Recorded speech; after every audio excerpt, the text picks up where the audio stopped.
The From the Bench Sports Podcast, bringing you analysis, opinion, and insight into the world of sports. With your host and founder of AccessMediaGlobal.com, Mark Janisch. Welcome, everybody. This is the August 15th, 2020 edition of the From the Bench Podcast. I am Mark Janisch, your genial and erudite host. Today, we're going to be talking about some NBA playoffs. Yes, the playoffs are here. The bubble games are over. And the only thing that's in doubt right now is who the number one seed Los Angeles Lakers are going to play. Now, in this case, Damian Lillard out of Oakland, California, the pride of Oakland, California, scored 154 points in the last three games, capping it off with a 42-point performance in his last game against the the Brooklyn Nets. So the number 7 seed Brooklyn Nets, by the way, they'll be playing the Toronto Raptors in the playoffs. 2 versus 7. Nick Nurse and DeMar DeRozan and Fred VanVleet looking to defend the NBA title won last year with one Kawhi Leonard in the fold in Toronto. So we're going to be talking some playoff basketball, but right now, in about 2 hours from now on the American Broadcasting Company network in the United States, and you'll have to check your local cable or satellite listings wherever you're listening to this podcast over Stitcher, Libsyn, or Spotify.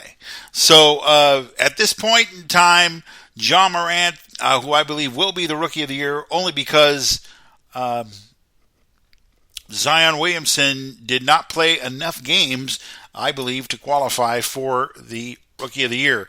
That being said, however, today's game, 11:30 Pacific time on the West Coast here in the United States, a very warm West Coast, by the way, scheduled to be about 87 degrees on the coast here in Southern California, where I'm located just outside Santa Barbara, California. But anyway, moving right along, Damian Lillard, the defending Western Conference champion Blazers, are actually healthy. Jusuf Nurkic playing great, recovering from a broken leg, a very horrific injury in the last year to year and a half. Good to see him back out on the court. C.J. McCollum, however, he's going to be the wild card. He had 23 points against the Nets in the Blazers' final bubble game, leading the Blazers and helping the Blazers to a 134-130 win.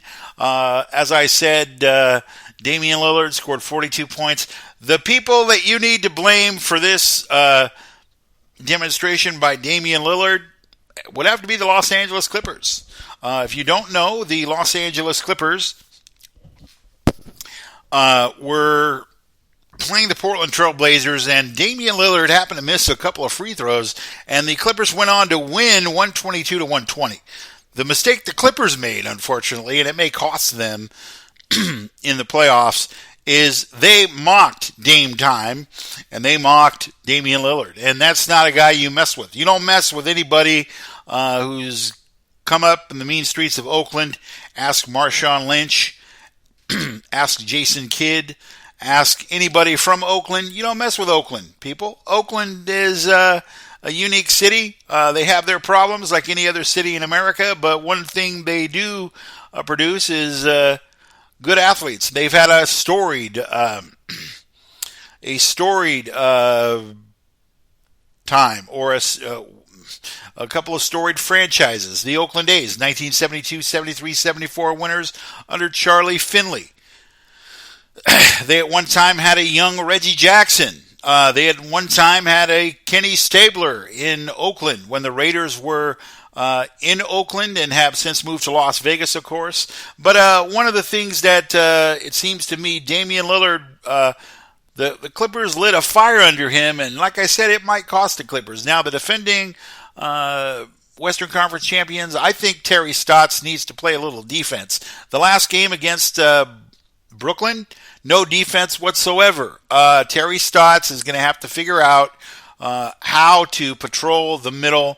I can't really say that the Blazers are playing small, But the fact of the matter is, if Zach Collins is in there along with Yusuf Nurkic, they're going to play big. And then Hassan Whiteside, who seems to do well defensively and rebound quite well on the weak side.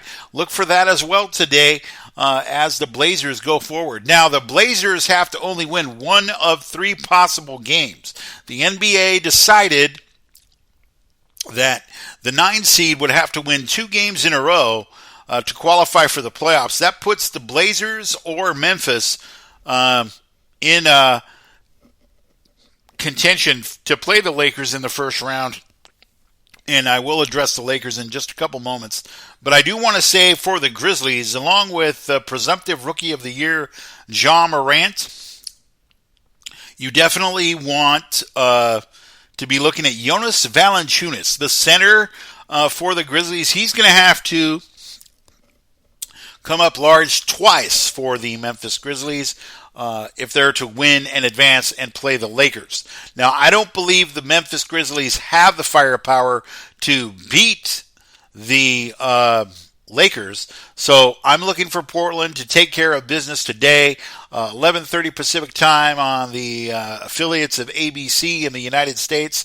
Check your local cable and satellite listings. As far as the Lakers go, minus Rajon Rondo, injured, minus Avery Bradley, opting out. The Lakers are going to need to pick it up defensively because predominantly playoff games are won in the half court in the playoffs. So we're going to find out on Tuesday.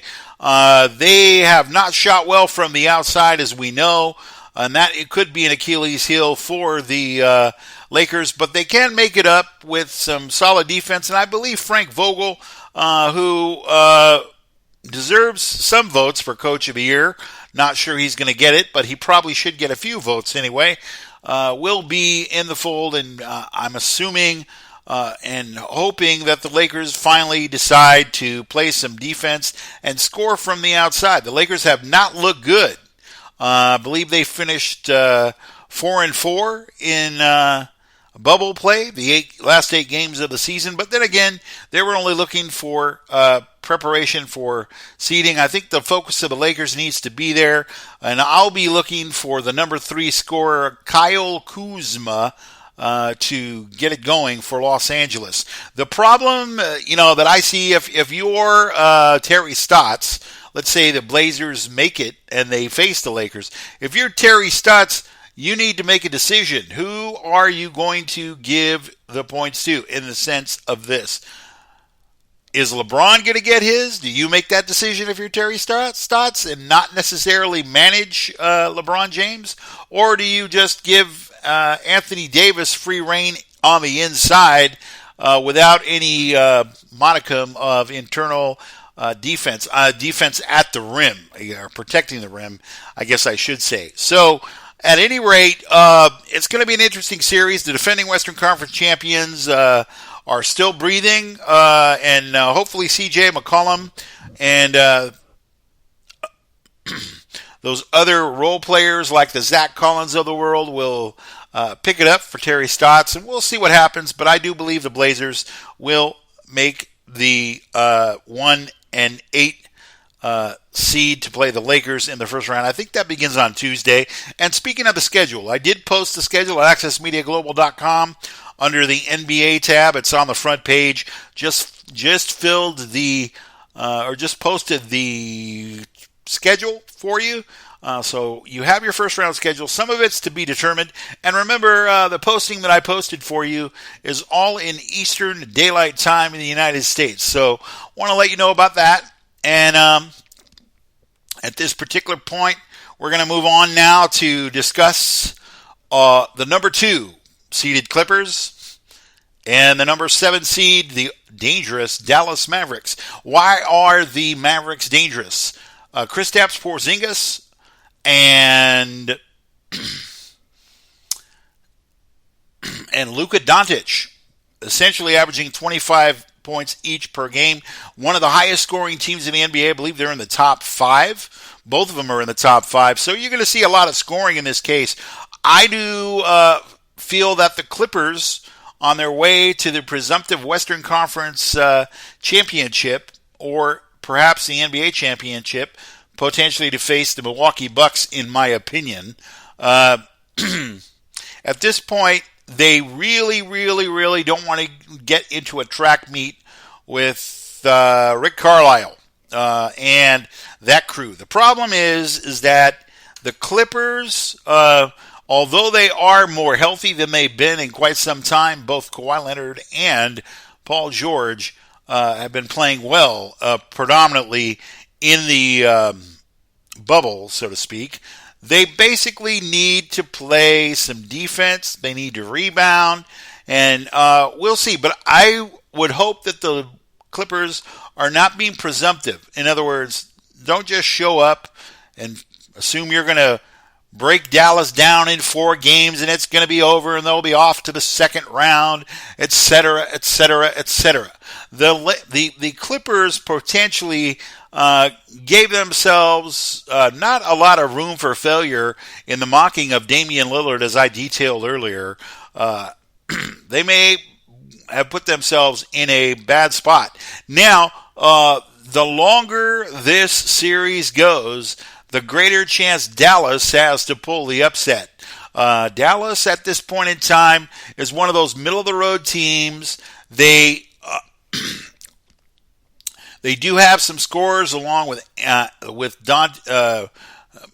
Doncic and Porzingis. They have Anthony Hardaway. They have some young guys who can fill it up.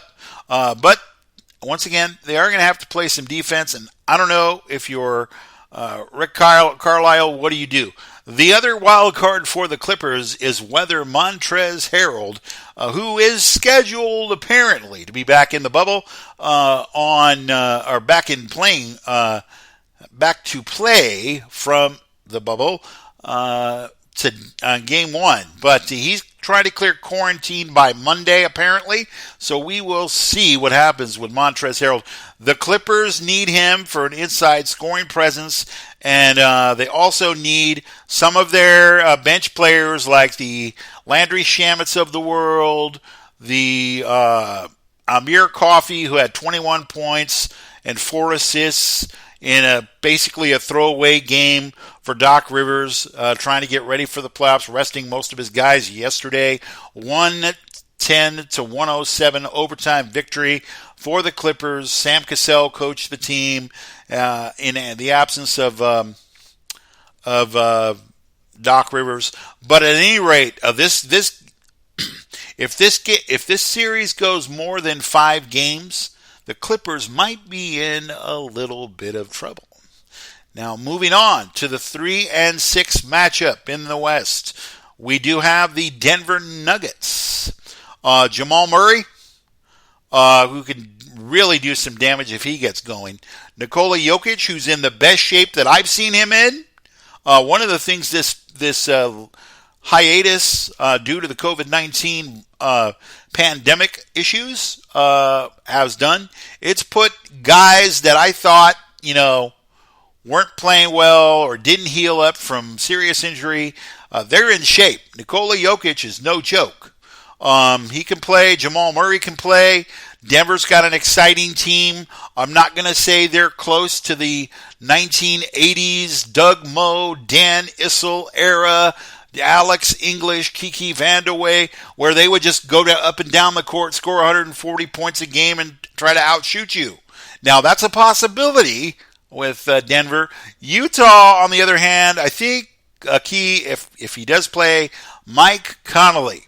The Jazz need Mike Conley and Joe Ingles to step up and score from the outside. I like Utah's potential. I do think they're a player or two away. And, of course, Rudy Gobert, his defense is going to be critical, protecting the rim as Utah goes forward. But I think Denver will win the series. The 4 and 5 matchup, very intriguing. The Houston Rockets are going to be playing the Oklahoma City Thunder. The Oklahoma City were sent home last year by Damian Lillard. Ironically, the OKC Thunder, led by Chris Paul, Going to be an intriguing matchup since Chris Paul just left after a 1-year, $24 million contract last year, left Houston was traded to OKC for Russell Westbrook. Russell Westbrook should be available in the middle of the series. I think by game 2, depending on how his leg is healing and progressing. So we're going to go ahead and this series is going to be intriguing. And what Mike D'Antoni has chosen to do is go small. When you hear that, that means for the purposes of the Rockets that they will be shooting threes predominantly, shooting 3-point bombs and trying to make those, and playing a little bit better defense with Russell Westbrook than not. So I think it's going to be a shootout. I do believe that if James Harden is his usual scoring self, 40 to 45, 35, 35, 40 points a game, this will be a quick series for Houston, and they really, really need it as far as the Harden playoff performances have been less than stellar over the last couple of years. We also have the Eastern Conference. Number 1, Milwaukee playing Orlando. I believe Milwaukee will win that series in approximately 5 games. Number 2, Toronto, and number 7, the Brooklyn Nets. The Brooklyn Nets, a scrappy team, minus Spencer Dinwiddie, minus Kyrie Irving, minus Kevin Durant, Karis LeVert. Karis LeVert, 3-point champion, Joe Harris, and a very, very scrappy team. I do believe that this is going to be a series to watch from the standpoint of number of games. I do not believe the Brooklyn Nets are ready to make that run, although the last couple of years they played very well, so kudos to them in the playoffs. Appreciate their effort, appreciate their workmanlike kind of nose to the grindstone, play defense, be scrappy type of team. But I do believe that Toronto will advance. Number 3 and number 6. The number 3 Boston Celtics, coached by Brad Stevens, led by Jaylen Brown and Jason Tatum. This, on paper, Brett Brown, I mean, to be honest with you, I don't know what's going on with the management of Philadelphia. But I do believe this is going to be a test for Brett Brown as far as his coaching ability. Do I believe he's lost the locker room? No, but I do definitely believe nobody's listening in that sense of it. So maybe the management of the Philadelphia 76ers, I believe Elton Brand is there in the general managership. He needs to make a decision with Brett Brown because minus Ben Simmons, who's having surgery, was pulled from the bubble and having surgery. And then you have the very often injured Joel Embiid with a back problem. And his minutes are going to be limited. But we'll see. Brett Brown is supposedly saying things like, well, I like where this team is, etc., etc. Well, Philadelphia is a team that's underperformed. I am satisfied with the effort of the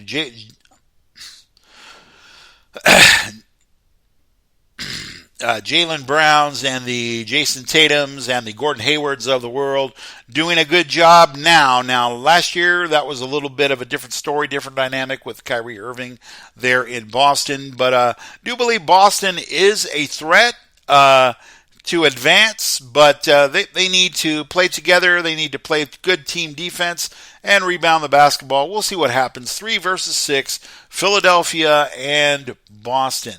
Boston should advance there. And then, of course, you have number 4 and 5.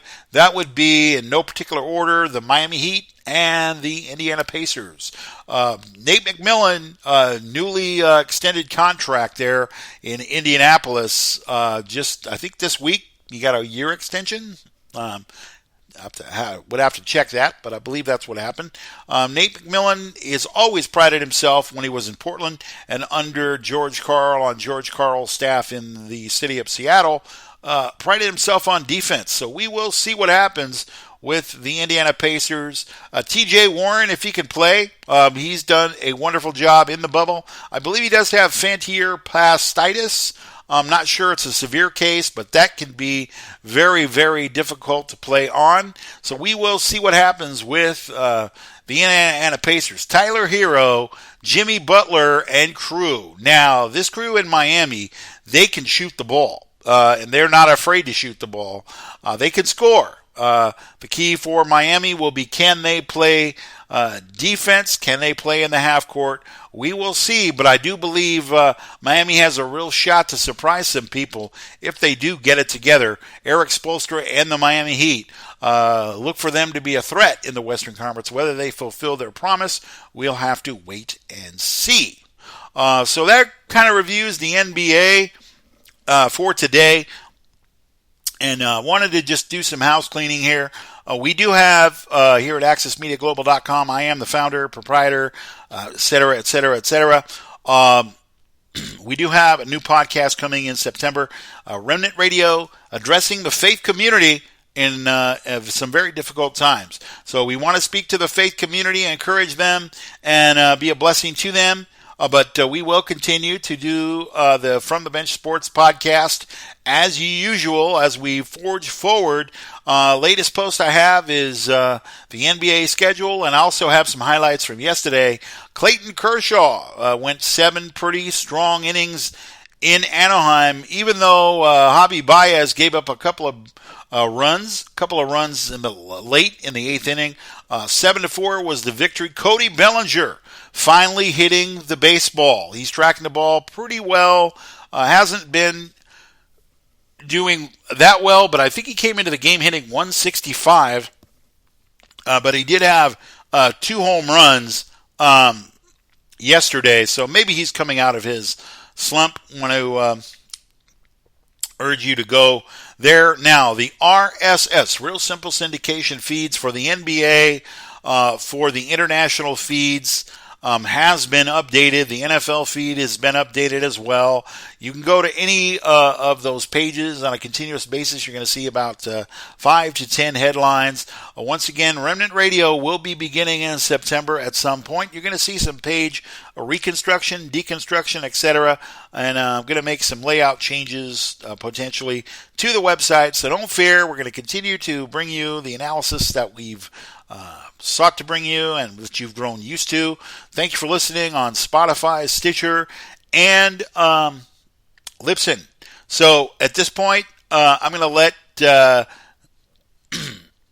outro take care of itself. If you'd like to support the From the Bench podcast and the Remnant Radio podcast to keep those going, you certainly may do so. Jim Sirianni, my radio voice announcer for the program, will be giving you those details in just a couple of moments. For right now, I'm Mark Janish, wishing you a very pleasant good day, and we will be watching the Blazers and Memphis, 11:30 a.m. Pacific time, in about, we would say, about an hour and a half from now, 1 hour and 38 minutes approximately. You have a good day, and thanks for listening. Once again, I'm Mark Janish. This is the From the Bench podcast. We'll see you soon, everybody. Thank you for listening to the From the Bench Sports Podcast. You can listen to this and any other podcast episode on Libsyn, Stitcher Radio, and Spotify. If you'd like to support the From the Bench Podcast, you may go to the AccessMediaGlobal.com website and click on the Donate tab.